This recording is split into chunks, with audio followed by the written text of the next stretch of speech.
Good afternoon. God, I can't get over how old I look. This can't be me. There must be some problem with my phone. I shall have to report it to the manufacturers. Some sort of ghastly distortion in the lens. Talking of distortions, I've got a dental nurse who's good at making special trays, and so I've let her loose in the lab. So the first thing she did was she got a magnifying light and plonked it straight over the Bunsen burner. So she says to me, she says, "I owe you a new light."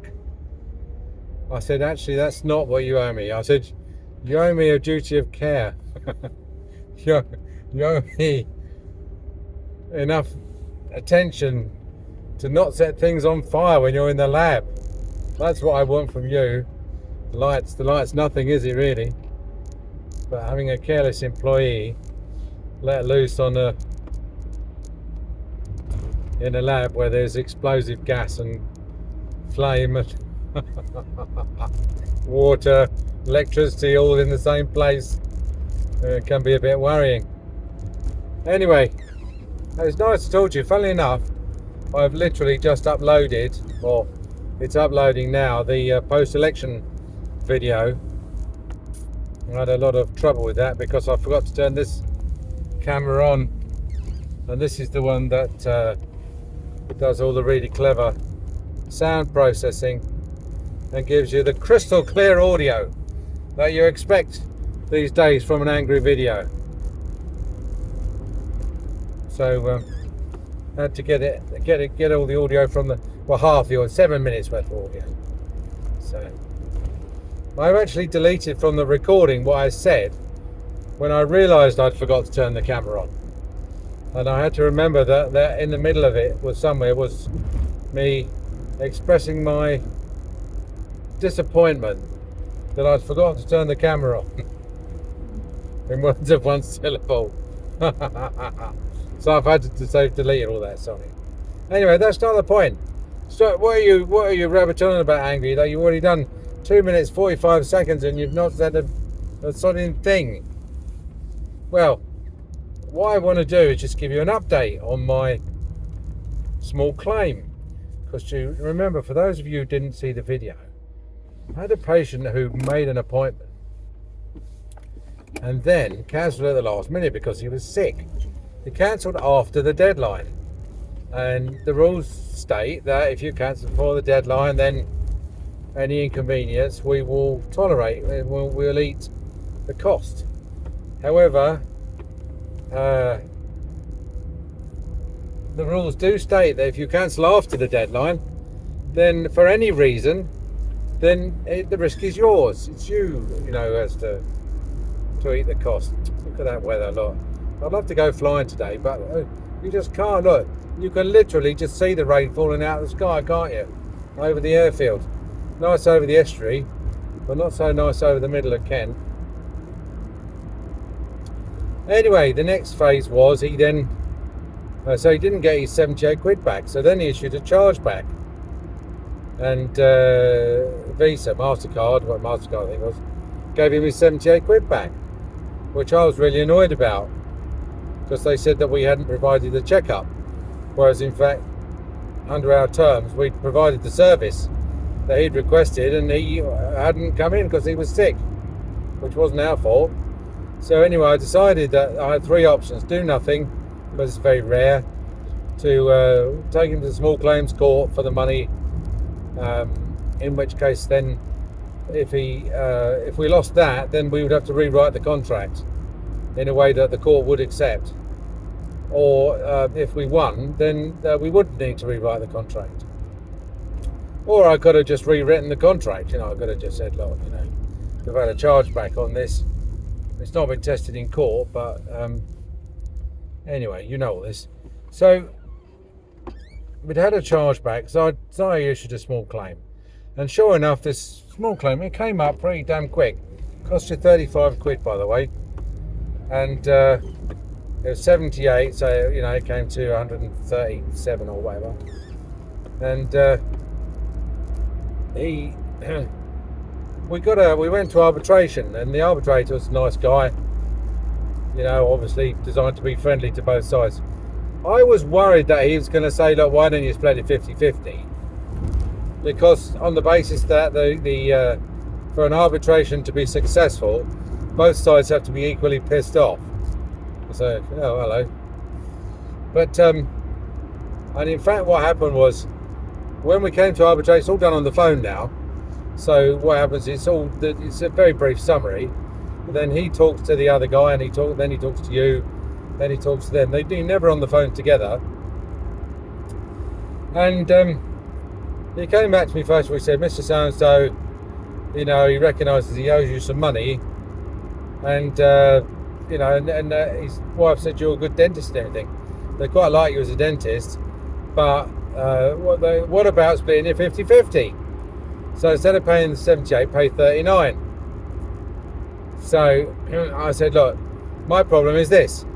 If I don't get the full 78, I'm going to have to engage a lawyer to write me a bulletproof contract to make sure that the next time it happens, I get the full 78. Because I can't have, I can't be selling airline seats and cinema tickets only for people to turn up, for people not to turn up, and the plane to fly empty, and the film to play to an empty seat, and then the customer just says, oh, I'm sorry, I couldn't come, I was sick, I want my money back. That is not good enough. It's not good enough for Airbnb, it's not good enough for British Airways, and it's not good enough for me. So he says, all right, he says, I can see that, like, it's a matter of principle, really, because the money doesn't mean anything, really. So he went back to the bloke, and he said, he asked me, he said, what would you be prepared to compromise on? Because it's all about compromise. And I said, well, technically at the moment he's in the hole for the 35 quid it's cost me to issue the summons, the proceedings. So my compromise is, he pays the £78 in full, I'll eat the 35 quid as the cost of doing business, and then I won't need to go and have a word with Messrs. Sue, grab it and run, and get a new contract written. Because I can proudly say that nobody's ever got away without paying the 78 quid, and I won't have to say, well, on this occasion it cost me 35 quid to get the 78 quid. That's, as I say, that's just the cost of maintaining the barricades, isn't it? Keeping the barbarian hordes at bay. So he went back and he said, like, Mr. Watson feels quite strongly that he's going to have to rework his entire legal framework if you don't accept that you owe the money under the terms of his terms and conditions. And so the bloke came back and said, all right, I'll pay the 78 quid if you write off the 35 quid, and I can pay you in 2 installments, right? Okay, 2 installments. So I'm like, bearing in mind, right, this bloke has already paid 78 quid. He hasn't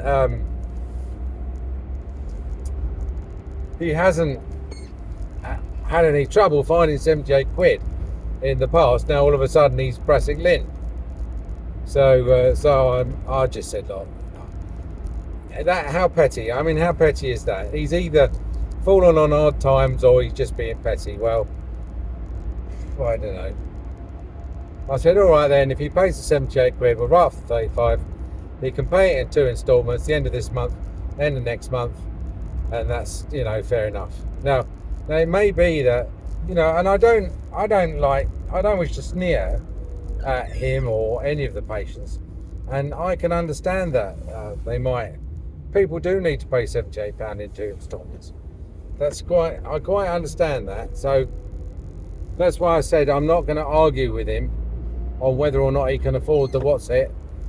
I'll just let him pay. Hello, look at this. GN65VWH, which is a VW, but doesn't believe in merging in turn. likes to nip through up the inside. So anyway, then that was the deal we struck.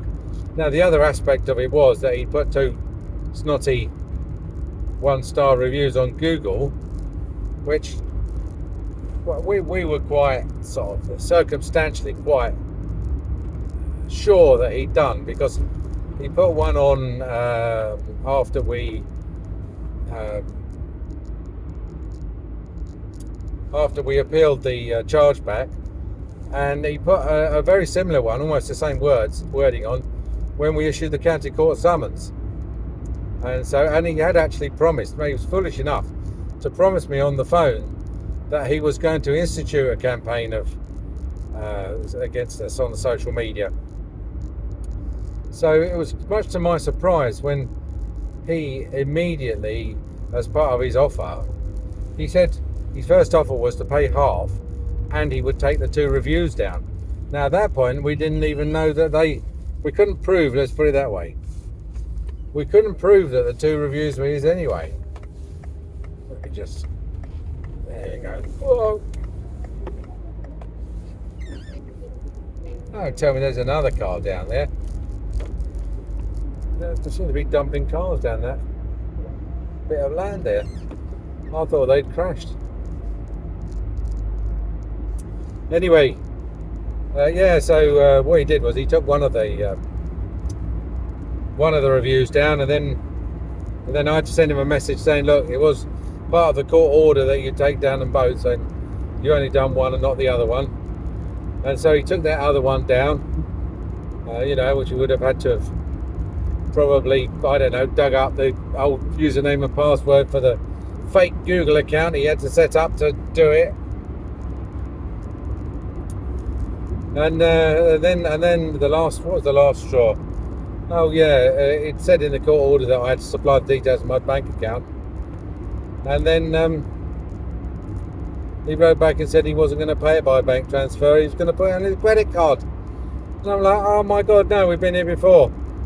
Here comes the charge back. But no.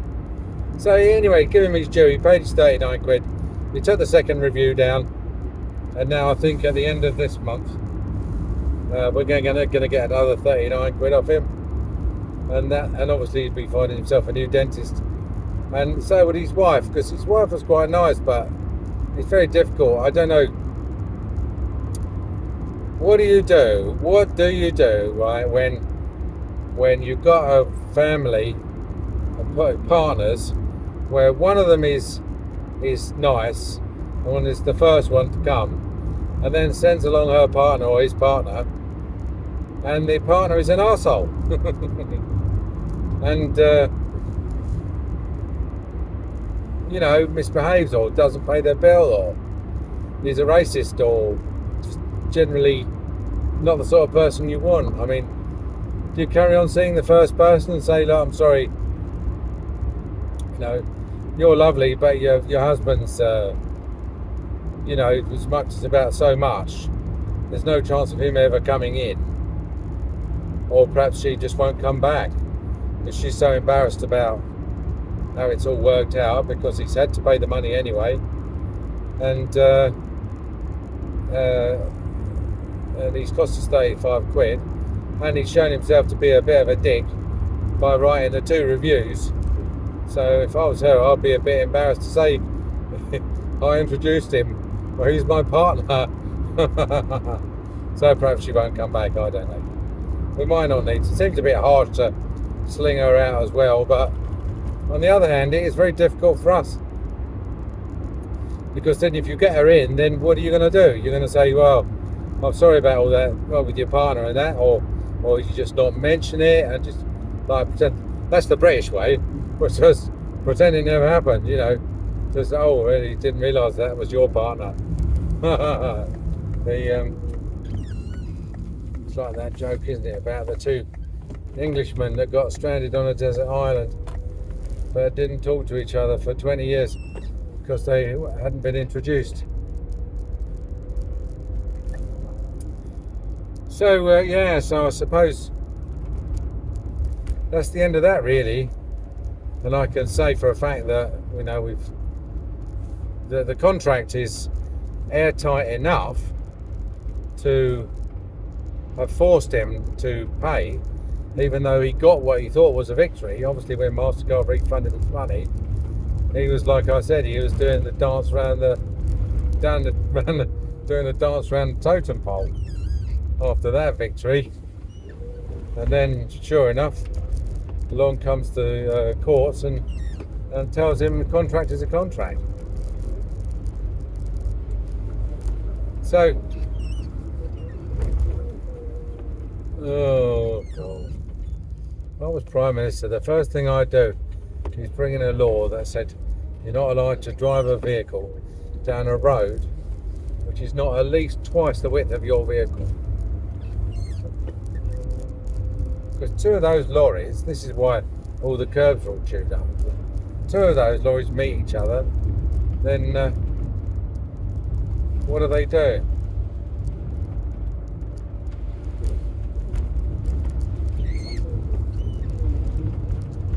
So anyway, so you know why I sue people, so you don't have to, or at least put it, you know, at least I sue them so that you know how it works, and then you can, you know, use that knowledge if you ever have to sue someone. I've taken a few people to the county court. To be honest with you, in the early days I used to lose a lot, so I think I was a bit too timid. Now, lately I've won most of the. But the whole point about suing someone is that, you know, you could say, well, look, okay, supposing you won, supposing he doesn't pay the other 39 quid. What are you going to do? What are you going to call the bailiffs in? And the answer is, you can get a county court judgment against him without calling the bailiffs in. All you do is you just say, I'm taking it straight to court. Now, though he said he was ready and willing to go to court if we couldn't compromise at the arbitration stage, I don't think he was. I don't think it would have been wise for him to have gone to court. I think he realised that going to court was not the best option for him, which is why he settled. But if he doesn't pay the other 39, then I just notify the court that I wish to reopen the claim, and it goes to court. And then if I get a county court judgment against him, then next time he wants to buy a sofa on HP or whatever, then he gets told that his credit score's gone down 300 points because he's got a county court judgment against him. And for the most part, you know, courts are not, or rather retailers are not, you're going to come past, aren't you? You don't care, do you, GD15 Charlie Zulu November? That I'm just about to swing out into the road? No. Just barge through. That's my aerial. I must cut that bit of tree.